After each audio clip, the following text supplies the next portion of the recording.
പറഞ്ഞാലോ എന്റെ ഭർത്താവിനെ കണ്ടിട്ടില്ല. ഇല്ലാലോ അയാൾ കണ്ണു കുടിച്ചാലും പോട്ടെ. അതെ ഞാൻ തോന്നാം നല്ല വണ്ണമാണ്. അതെയോ അതേ അതുപോലെ അറിയട്ടെന്നങ്ങണ്ട്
ഇങ്ങനെയാണ് എന്നെ കെട്ടിച്ചു കൊടുത്തിട്ടോളെ. ഒരു പെൺകുട്ടികളെ കെട്ടിക്കൊടുക്കുന്നതിനും എന്തെല്ലാം വിഷമങ്ങളുടെ കഷ്ടങ്ങളുടെ ദുഃഖങ്ങളുടെ ദുരിതങ്ങളുടെ വല്ല മനസ്സിലായ നീ 2 വളർത്തണല്ല 4 കൊല്ലം കഴിയുമ്പോ വിവരം പറയും. സ്വർണത്തിന് ദിനം പ്രതി വർദ്ധിച്ചുകൊണ്ടിരിക്കുകയാണ്. ഇപ്പൊ 1 ലക്ഷത്തിന് ചില്ലറ കിടന്നു. സ്വർണ്ണക്കട കണ്ടാൽ തന്നെ അച്ഛ കൈ വന്ന് ചത്തുപോകും. പാവങ്ങൾ എങ്ങനെ സ്വർണം വാങ്ങുന്നത്? ഇപ്പൊ വെള്ളിക്കാണ് നല്ല വില, നല്ല ആ സ്വത്ത് മുതൽ ഉണ്ടാക്കി വെച്ച് ഇന്ന് വരും കൂടിയപ്പാട് നാളെ വരും കൂടിയപ്പാട് പറഞ്ഞ് കാത്തിരിക്കുന്ന കുടുംബങ്ങളിൽ പെൺകുട്ടികളെ കാണാൻ വരും. നാളെ നോക്കിയാൽ ചേരില്ല. പെൺകുട്ടികൾ വീട്ടിലിരിക്കുന്നവരും അച്ഛനമ്മയ്ക്ക് ആവലാതിയും മനസ്സുമുട്ടാണ്. വെളിയിൽ ഇറങ്ങി പോകാനുള്ള സമാധാനം ഉണ്ടാവില്ല. സ്വത്ത് മുതൽ ഇല്ലാത്ത കുടുംബത്തിൽ എന്റെ മകൾക്ക് ഒരു കല്യാണാലോചന വന്നാൽ എങ്ങനെ നടത്തുക, എങ്ങനെ കഴിക്കാന്ന് പറഞ്ഞ പ്രയാസപ്പെടുന്നവിടെ പെൺകുട്ടികളെ കാണാൻ വരും. നാളെ നോക്കിയാൽ ഉടനെ ചേരും. കടവും കള്ളിയും വാങ്ങിയിട്ടും ഇരിക്കുന്ന വീടും വരെയും വിറ്റിട്ടും ചുട്ടിട്ടും വീട്ടിന്റെ ആധാരം കൊണ്ട് ബാങ്കിൽ കൊണ്ട് വെച്ചിട്ടും എത്ര മനസ്സുമുട്ടണം ഒരു പെൺകുട്ടിയെ കെട്ടിക്കൊടുക്കാൻ. എന്താ കാരണം അറിയോ? സ്ത്രീധനം എന്നൊരു ശാപം ഉള്ളത് കൊണ്ട്. സ്ത്രീധനം എന്നൊരു ദുരന്തം കാരണം എത്ര ആത്മഹത്യകളും എത്ര കൊലപാതകങ്ങളും എത്ര സ്ത്രീ പീഡനങ്ങളും നടക്കണം കേരളത്തിൽ. പറഞ്ഞു മനസ്സിലായോ? സ്വന്തം ഭർത്താക്കന്മാരെ പോലും വിശ്വസിക്കാൻ പറ്റാത്ത കാലഘട്ടമാണ്. പാമ്പുകളിനെ വാടകയ്ക്ക് കൊണ്ടുവന്ന് ഭാര്യനെ ഒരു റൂമിലാക്കിയ പാമ്പിനെ അതിന്റെ ഉള്ളിലിട്ട് ജീവനോടെ അതിനെ പണിയെടുക്കാൻ നിൽക്കാണ്. അത്രയും മനുഷ്യക്കുട്ടി ഒരു പെൺകുട്ടി കെട്ടിക്കൊടുത്ത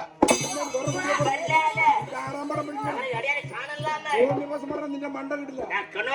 ഇങ്ങനെയാണ് ആ പെൺകുട്ടി കെട്ടിക്കൊടുത്തത്.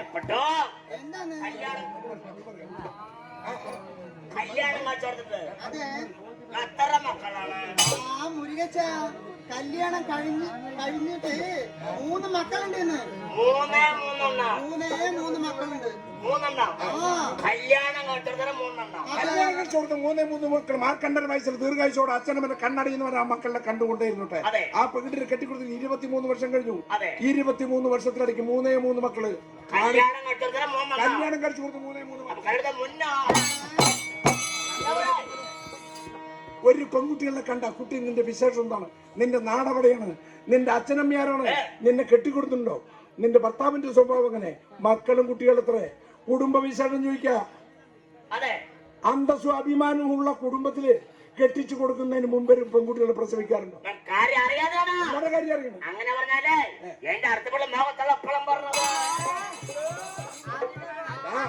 നിന്റെ അടുത്ത വീട്ടിലെ നാഗുച്ചല്ലേ? നിന്റെ അടുത്ത വീട്ടിലെ നാഗുച്ചനെ ഞാനറിയും.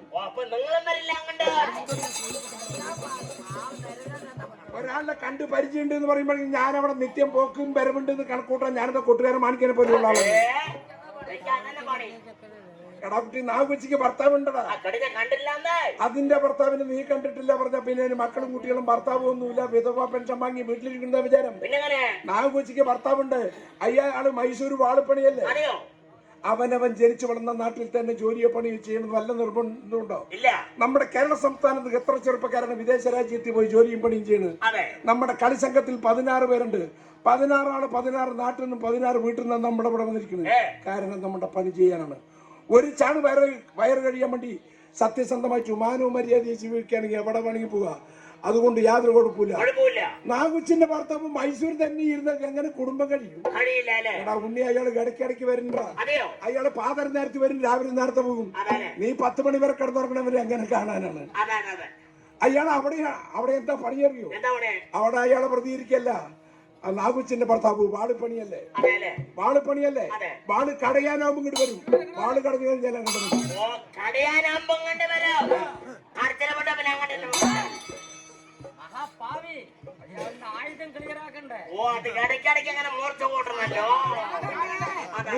ഒരു കുട്ടി കാര്യം അങ്ങനെയൊക്കെയാണെങ്കിലും 2 ആഴ്ചക്ക് മുൻപ് ഒരു യഥാർത്ഥം നേരിൽ കാണാനുള്ള സന്ദർഭം ഉണ്ടായി. യാദർച്ഛികമായി പാലക്കാട് ജില്ലാസ്പത്രിയിൽ പോയി. അവിടെ എത്തിയപ്പോൾ നാഗുച്ചി പ്രസവിച്ച വിവരം ഞാൻ അറിയുന്നത്. എന്തായാലും ആ കുട്ടീനെ ഒന്ന് കാണാൻ പറഞ്ഞ പ്രസവ പാർട്ടിയിൽ പോയി നോക്കണം. ഒരു കുട്ടി കറുത്തിട്ടാണെങ്കിൽ കനകം പോലിക്കുണ്ട്. എന്തൊരു സൗന്ദര്യമാണ്, എന്തൊരു മഹാലക്ഷ്മിയാണ്. ഭഗവാൻ അങ്ങനെ ഉദിച്ചു ഉയരുമായിരിക്കുന്നു. പക്ഷെ ആ കുട്ടിയുടെ മുഖത്ത് നോക്കുമ്പോ എനിക്കൊരു ബലമായൊരു സംശയം. ഞാൻ എവിടെയോ കണ്ടു മറന്നുപോയോ? ഒരു 10-20 വർഷത്തെ മുൻപ് എന്റെ ഒരു ആത്മാർത്ഥ സുഹൃത്ത് മരിച്ചുപോയിട്ട് അയാളുടെ വീണ്ടും ജീവനോടെ കാണുന്ന ഒരു പ്രതീതി ഉണ്ട് ആ കുട്ടിയുടെ മുഖത്ത് നോക്കുമ്പോ. ഇന്നലെ കണ്ട പോലെ ഇരിക്കണു. എന്തായാലും നീയും കണ്ടവനല്ലേ? എന്തായാലും ആ കുട്ടി നീ നേരിൽ കണ്ടല്ലേ? അതിന്റെ രൂപവും ഭാവവും ഭംഗിയും ഭാഷയും ആരുടെ പോലെ ഇരിക്കണം? എങ്ങനെയിരിക്കുന്നു? എനിക്ക് നമ്മുടെ കൊട്ടുകാരൻ മാണിക്കനെ പോലെ ഇരിക്കണം. ശരിയെന്നെ ഇതേ ചായ നൊങ്ങടി പറഞ്ഞത് അത്ര നീളമുണ്ട്. എന്റെ പേര് പറഞ്ഞ് കളിക്കടിക്കാത്ത കൂടെ വരുന്നത്. അത് സൈക്കിൾ ബന്ധനാകും. അത് കാഴ്ച പോകാൻ ചണ്ടം വരെ വലിക്കാൻ വേണ്ടി അതാരാണ് വിചാരിച്ചിരുന്നു? അതാരാണ്ട് കേട്ടാ? എന്റെ സ്വന്തം വലിയമ്മയാണത്. ആരാ? എന്റെ സ്വന്തം വലിയമ്മ. വലിയമ്മ ചെയ്തോ? ഇങ്ങനെ നാപ്പം കൂടി കെട്ടിക്കൊടുത്തതും കുട്ടിയും മക്കളായതും ഭാര്യയും ഭർത്താവും മക്കളും ഒരുമിച്ച് സന്തോഷമായിരിക്കുന്നു. വേണ്ടാത്ത അനാവശ്യം ഒരു ഇൻട്രസ്റ്റ് ആയിട്ട് ഒരു മലയാളം ചില്ലറ എന്താണ് നിന്റെ അപ്പന്റെ ബാലാന്റെ പണം എന്റെ അടുത്താ? ആടെ ഭാര്യ കാര്യം മുന്തോമേ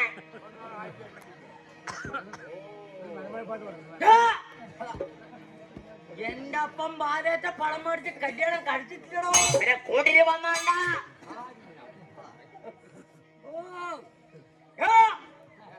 എന്റെ അപ്പം ബാലേറ്റ പണം മേടിച്ചിട്ടില്ല. കൂട്ടിന് വന്നാണല്ലേ? രാവിലെ പോയി ചോദിച്ചത് ചോദിച്ച് മനസ്സിലാക്കിട്ട് വേണ്ട. കുട്ടിയേറ്റവന് ആദ്യം വെളിയിൽ വരാൻ എന്തൊക്കെ നമ്മൾ നടത്താത്ത വെളിയിൽ വന്നത്. അവിടെ വെളിയിൽ വരാൻ നിർത്തിയായില്ലേ? അങ്ങനെ കൊണ്ടുപോയിന്.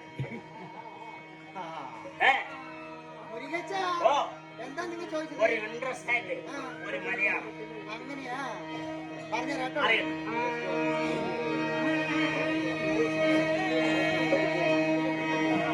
എന്റെ മുരുകച്ചോ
ഓ ഇങ്ങനെയൊക്കെ പറഞ്ഞാല് പറഞ്ഞാലോ ഞാൻ കുത്തി അറിഞ്ഞത് എപ്പോഴാന്ന് അറിയുള്ളൂ.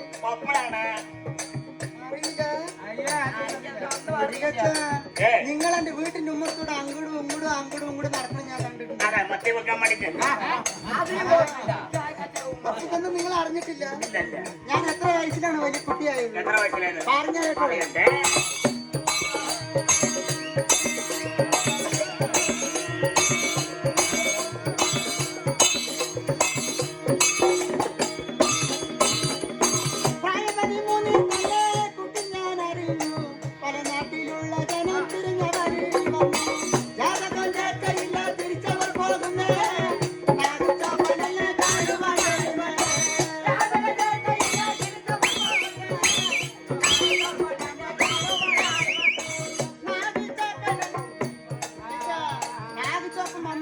അതെ സംബന്ധം ഇവിടെ പറഞ്ഞാലോ.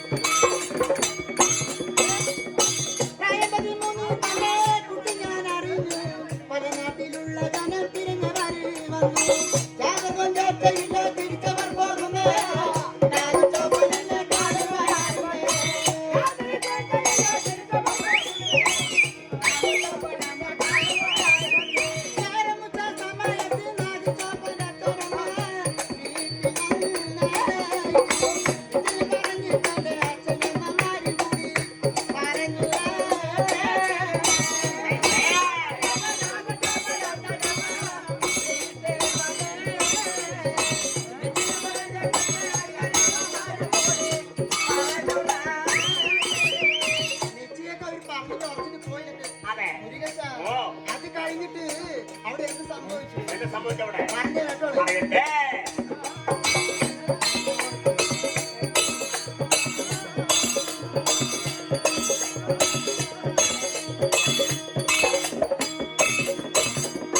കല്യാണം മുറച്ചപ്പോ മനസ്സെന്റെ തണുത്തു.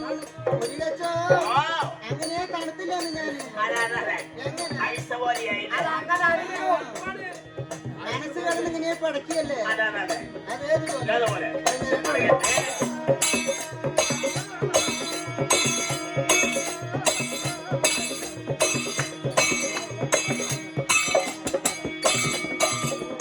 കല്യാണം മുറച്ചപ്പോ മനസ്സെന്റെ തണുത്തു. മെല്ലെ ഞാൻ വീട്ടിന്റെ വാതിൽക്ക പോയി ഒളിച്ചു. വാങ്ങിച്ചു നിന്ന പണിന് അച്ഛനമ്മ വിളിച്ച് കൈമടം ചോദിച്ചപ്പോ ഞാനും കൊണ്ടിരിക്കും. നാണിച്ചു നിന്ന പണിന് അച്ഛനമ്മ വിളിച്ച് നാണിച്ചു നിന്ന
എങ്ങനെയാണ് അങ്ങനെയെന്ന് അവനോ ഉണ്ടോ കടുവരാരും ഉണ്ടാ ആവും എന്റെ ഭർത്താവുണ്ട് ഉണ്ടാ അടുത്ത പറഞ്ഞേ ഞാനൊന്നൊരു കാര്യം ചെയ്യട്ടെ വീട്ടിൽ പോയിട്ട് വല്ല കഞ്ഞിയോ വെള്ളം ഉണ്ടെങ്കിൽ കുടിച്ചിട്ട് വരാട്ടോ അതെ നിങ്ങളും വരും എന്റെ കൂടെ നടക്കാൻ രണ്ടാം കൂടെ പോവാം